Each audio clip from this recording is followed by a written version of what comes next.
de você se autopreservar, de você se valorizar, de você se priorizar, reflete em mim. Mas, se você se anula, se você se inferioriza, se você se maltrata, também reflete a mim. Também compromete a minha evolução consciencial, uma vez que, enquanto consciência coletiva, estamos todos no mesmo ambiente, no mesmo cenário evolutivo. Ou você ainda acha que existe evolução consciencial individualizada, verticalizada, como se vende nessa espiritualidade medíocre que tem por aí? Essa ideia de espiritualidade egoísta, que se fecha, que se cega e conta uma historinha para si, pela vaidade de se achar trabalhadora da luz. Logo, a boazinha, um personagem aceito nas convenções sociais, tolerada nas convenções sociais, além dela fazer um desserviço para a própria evolução, ela deflagra, muitas vezes, a preguiça dos outros. Né? Então, quanto que você é colaboradora com a vida dos outros? O quanto que muitas vezes é preferível você perder uma amizade do que comprometer a evolução de alguém. Quando você vê algo que precisa ser corrigido no seu círculo de interações, quer sair por aí apontando o dedo para as pessoas. Quando você vê e você tem uma intimidade com uma pessoa, você tem algum grau de relação com essa pessoa, por exemplo, um conhecido do centro, um parente, um aluno, uma cliente que você atende. Se você vê e você não fala, você se atrela consciencialmente a esta pessoa. Porque vocês são parte de um mesmo ser. Nós somos parte de um mesmo ser. Então, se anular é uma negligência, é um desserviço, gera inconsciência. Não veio fazer o que era para fazer aqui. Então, quando fala em livre-arbítrio, nós estamos falando de algo utópico. É utópico, não há. Porque não há uma vontade genuína, não há uma verdade genuína, há um condicionamento social que trava a sua originalidade, a sua autenticidade, a sua verdade. Doa em quem doer, você deve assumir a sua verdade, a sua vontade, porque é nesse ajuste de personalidade que você vai alcançar todas as transformações que você almeja há muito tempo. Então, muitas vezes, as pessoas buscam soluções extraordinárias e se esquecem que elas são, que você possui o poder, você tem o poder e o dever de construir um ambiente íntimo, um eu, que permita criar uma relação de espiritualidade com a vida. E é nessa relação de espiritualidade com a vida que a tua elevação vibracional se expande. E aí você começa a fazer ajustes nos vários aspectos psíquicos, né?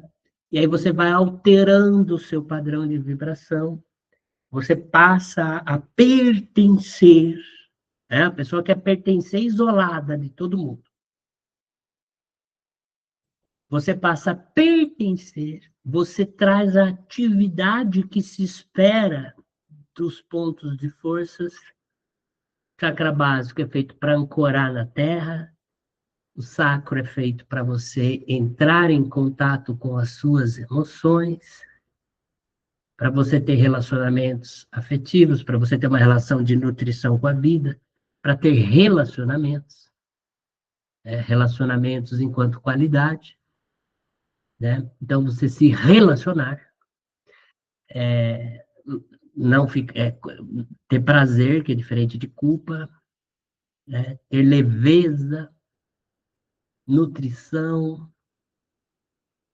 Então, é você ir trabalhando os vários aspectos psíquicos do teu ser, trabalhando os teus medos. Eu cataloguei cerca de 400 aspectos psíquicos aqui. E eu vou entregando esses aspectos psíquicos, esses entendimentos, no curso de psicoterapia holística que está dentro da Academia Terapeuta BR. Academia Terapeuta BR, você paga uma parcelinha por mês, gente. Em média, um terapeuta holístico cobra R$ 200 um atendimento. Academia Terapeuta BR, o valor é R$ 200, mas está em promoção, 125.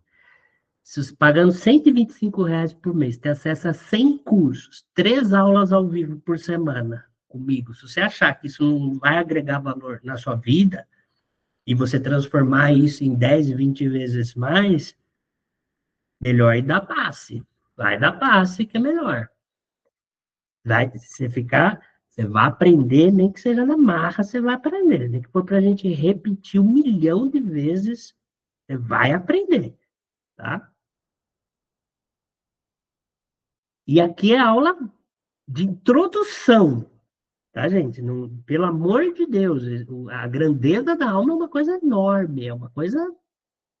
Aspectos psíquicos de medos que paralisam, né? Então, a grande transformação, ela começa nos aspectos que se estruturam em padrões, que se estruturam em campos. Então, a gente traz a mudança vibracional na dimensão física. A gente utiliza a captação psíquica para acessar o sutil, para acessar os campos, para fazer o reconhecimento dos fragmentos, para encaminhar, organizar, afastar, liberar a alma para uma nova configuração. Mas, no nível da dimensão física, a sua personalidade vai precisar fazer os movimentos. Se ela não faz os movimentos, ela alimenta a cadeia de automatismo do psiquismo, e você se mantém na culpa, você se mantém na paralisação do medo, você se mantém no pesar. Mas a partir do momento que você dá abertura... Desculpa atrapalhar a sua aula, é para... bem rapidinho, é só um recado rapidinho. Depois que você assistir, entra lá no site academia.terapeutabr para você conhecer todos os cursos disponíveis pelo preço de um, tá bom? Então você que é terapeuta holística e quer se aprimorar, conhecer tantas outras técnicas, você que está começando do zero, tem lá uma trilha para você estudar, aprender e construir essa linda profissão, essa carreira profissional. E você que busca autoconhecimento também, tá? Então, depois que acabar essa aula, entra lá no site Academia Terapeuta BR. Bons estudos. Tchau, tchau.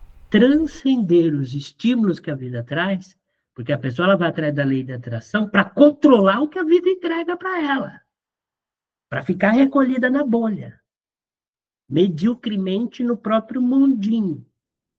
A vida te serve exatamente do que você precisa. A vida não rejeita você que rejeita a vida, porque você está com medo de transcender o que a vida te dá.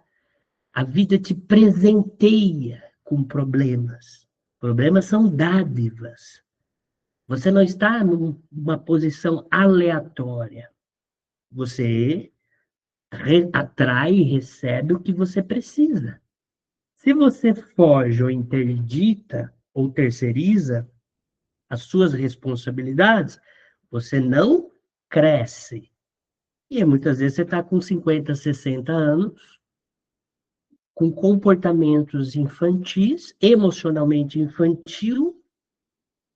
Quem é emocionalmente infantil também é espiritualizada infantilmente, é ter uma espiritualidade infantil, porque é uma espiritualidade muito projetiva, muito Disney, né? Romantizada, de alguém que vai resolver os seus problemas, né? Com esse clichê de alguém vai cuidar de você. Por que que você não aprende a cuidar de você? Por que que você não aprende a ser para si o próprio pai, a própria mãe? Então aí a gente já começa a adentrar na psicoterapia holística, que é o que estrutura tudo isso. Então, com essa simples passagem, a gente vai agora para o exemplo de obsessão espiritual complexa. Eu fiz uma simples passagem aqui sobre padrões psíquicos, aspectos psíquicos, campos psíquicos, para você entender o papel do psicoterapeuta holístico, o estrategista por detrás disso tudo. Aí a gente vai então para o exemplo de um processo de obsessão espiritual complexa, e eu encerrarei a aula depois disso, mas antes de encerrar a aula, abrindo espaço para duas ou três perguntas. Tá?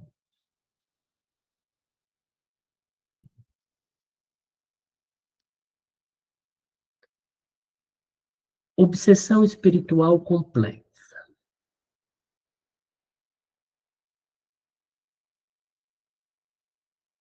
Você esqueci como que escreve obsessão. Obsessão. Se tiver errado, vocês sabem que é obsessão, né, gente? Obsessão espiritual. É o obsessor que já não está deixando escrever. Espírito.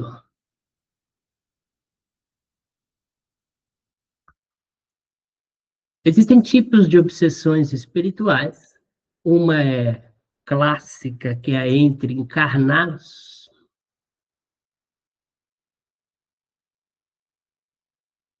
Entre encarnados. O clássico do entre encarnados é atrelamentos espirituais.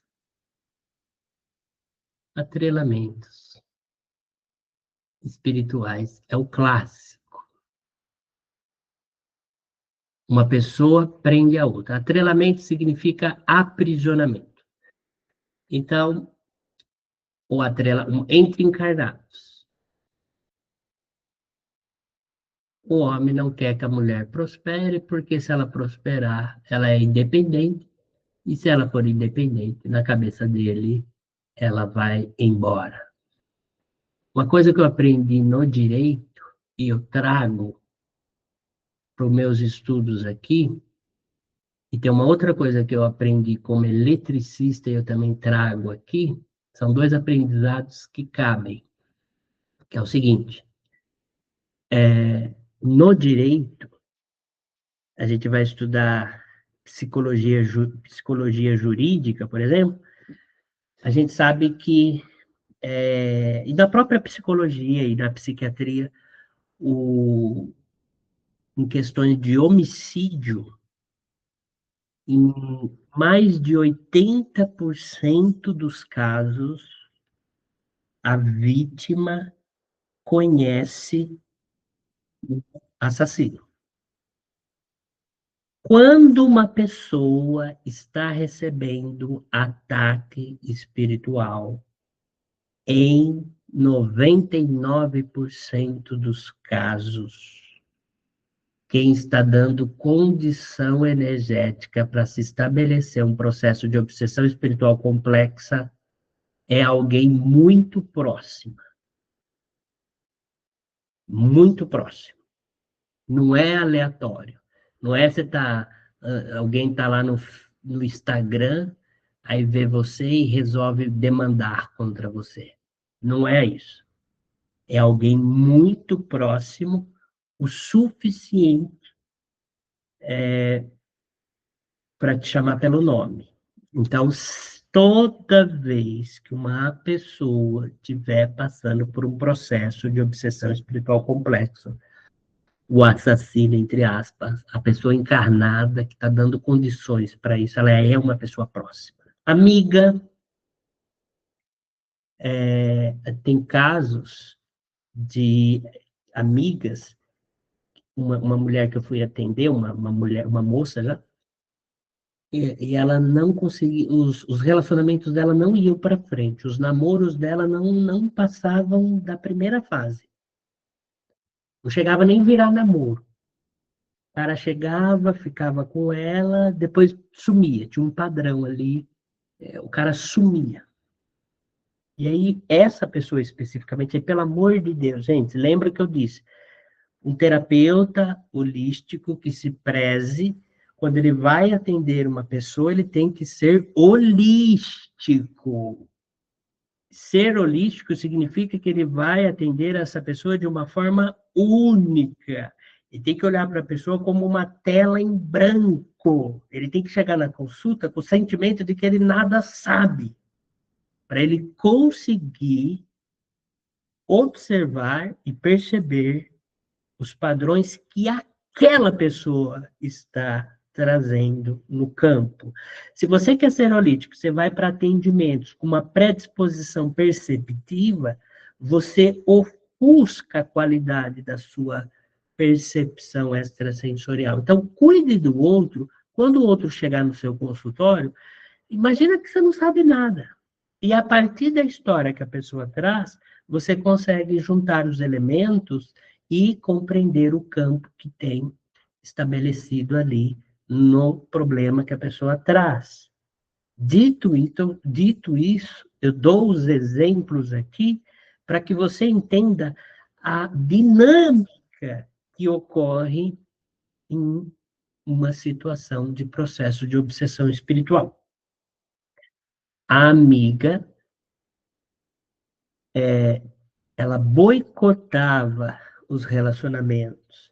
Inconscientemente, ela torcia para que não desse certo. Embora ela era a primeira pessoa que, quando acontecia ali do cara sumir, era ela que acolhia. Então, muitas vezes, esse inimigo, ele está disfarçado. Só que, olha que interessante, tudo isso acontecia no nível do inconsciente. A própria amiga, de fato, ela queria o bem da outra.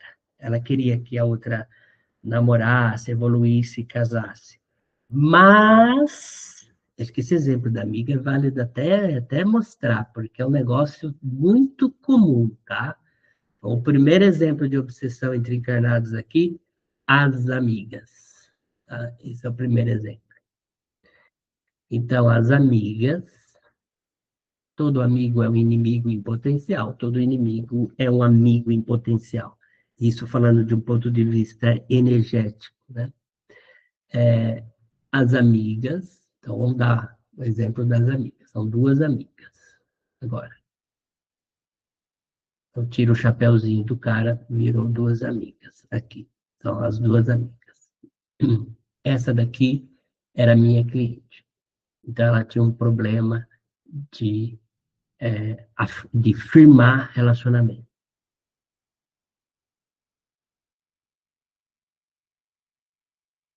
E essa aqui era amiga.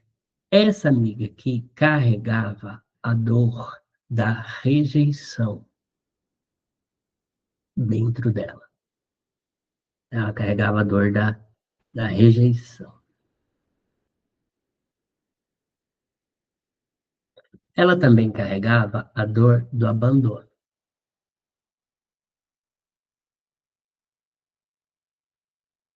Ela também carregava a dor da traição.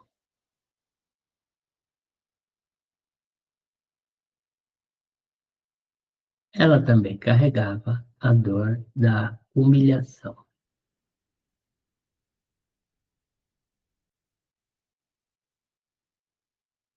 Com essas dores que ela carregava no íntimo emocional dela, estar na Terra sozinha não tinha sustentação.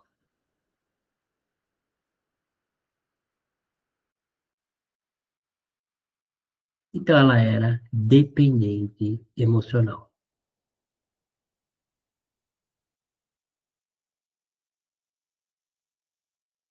Essa daqui, estar na Terra, também não se sustentava.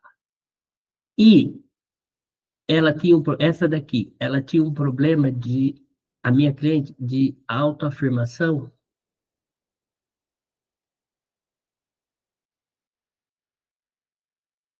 e de autoestima. E para ela fazia sentido ter uma amiga não próspera, que era essa daqui. Então, tem uma coisa que eu chamo nos meus estudos, que é de ganho secundário. Todo processo de obsessão espiritual tem um ganho secundário. A vítima nunca é só vítima. Ela tem um ganho, tem algum ganho que serve o ganho secundário. Por que ela queria ter uma amiga dependente? Porque era a maneira dela se sentir melhor. Aqui não presta, ninguém presta. No sentido energético, tá, gente? Não de caráter. Então, era um jeito dela se sentir melhor. Então, ela tinha uma pessoa dependente da companhia dela, da atenção dela. Então, elas conversavam mais de 3 horas por dia. Aí já mostrou que a vida de ninguém vai para frente. E quando você tem alguém que você joga papo pro ar 3 horas por dia. Então, uma prendia a outra. Toda vez que se aproximava um homem, né, um namorado, toda vez que esse namorado, eu gosto de chamar o boi, né? Toda vez que o boi se aproximava, um boi, né, um homem qualquer, ele interagia com os fragmentos de consciência dessa daqui, que se juntavam com dessa daqui, e criavam um campo. E aí esse cara aqui sentia esse campo aqui e rompia com essa mulher. Então, o processo que eu fiz de desatrelamento foi difícil, porque eu tive que ir trabalhando aqui, meses, eu tive que ir trabalhando aqui a autoafirmação, que é o fortalecimento do eu, logo as questões de autoimagem, de autoestima. Então, eu fui trabalhando fortalecimento aqui, e fui trabalhando o desatrelamento aqui. Essa daqui, quando percebeu que essa daqui já não atendia mais as expectativas dela, e acessou as feridas emocionais dela mais pesadas, gerou uma situação ruim para essa, que foi ter emprestado o cartão de crédito dela e rebentado R$ 8.000. Então, materializou R$ 8.000. Tá? É a materialização de um sofrimento que essa daqui carrega. Em um nível, ela sentiu prazer em ferrar com essa daqui, já que essa daqui não iria mais atender às expectativas dela. Então, foi uma coisa dramática, foi um encerramento difícil, ruim, mas esse rompimento ele foi necessário. Agora essa daqui continua o caminhar dela, e essa daqui continua o caminhar dela, e aí depois de um certo tempo conseguiu encontrar alguém cujo campo estava harmônico o suficiente para sustentar ao menos alguns meses no relacionamento. Isso aqui é uma obsessão entre encarnados. tá? É um dos exemplos. O exemplo que eu ia dar, que envolve, vou dar até um exemplo de incompatibilidade vibracional ou parte de controle. Por exemplo, você pega, lembrando, eu tenho mais de 400 aspectos psíquicos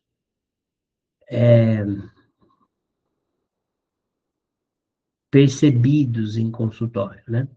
Então, você tem o homem, que é o exemplo que eu ia dar, casal, trelamento entre o casal. Tem o homem, você tem a mulher. Aí, a insegurança, a terapia de casal, você tem que marcar no dia do casamento. Claro que tem que marcar antes do casamento, você tem que começar a terapia de casal. Não quando está acabando. A insegurança dele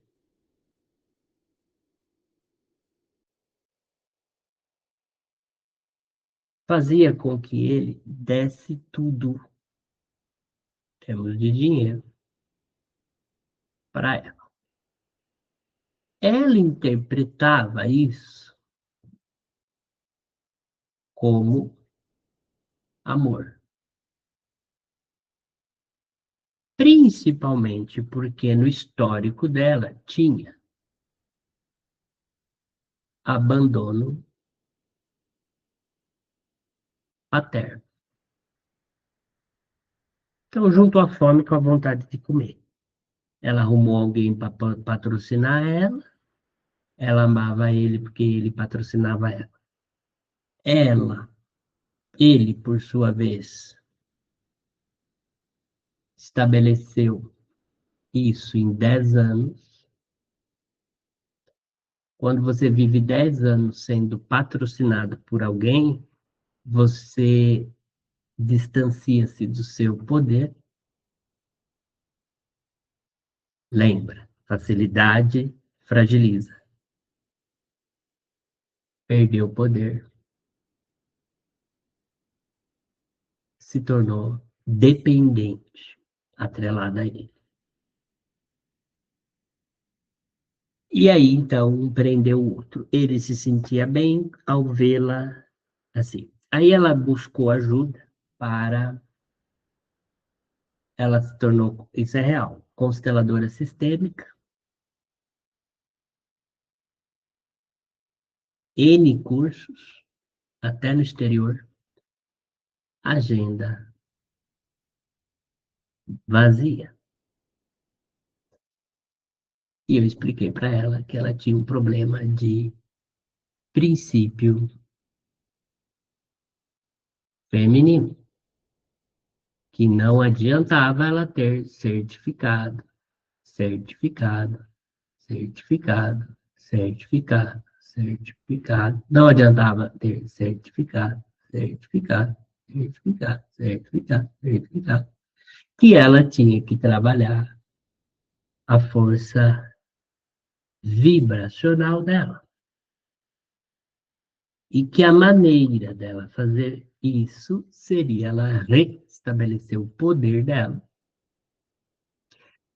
iniciando um processo, então, de desatrelamento em relação a ele.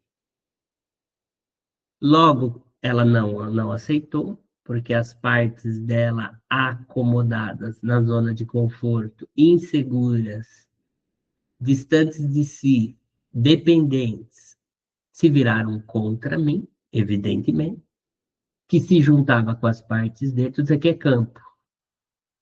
Né? E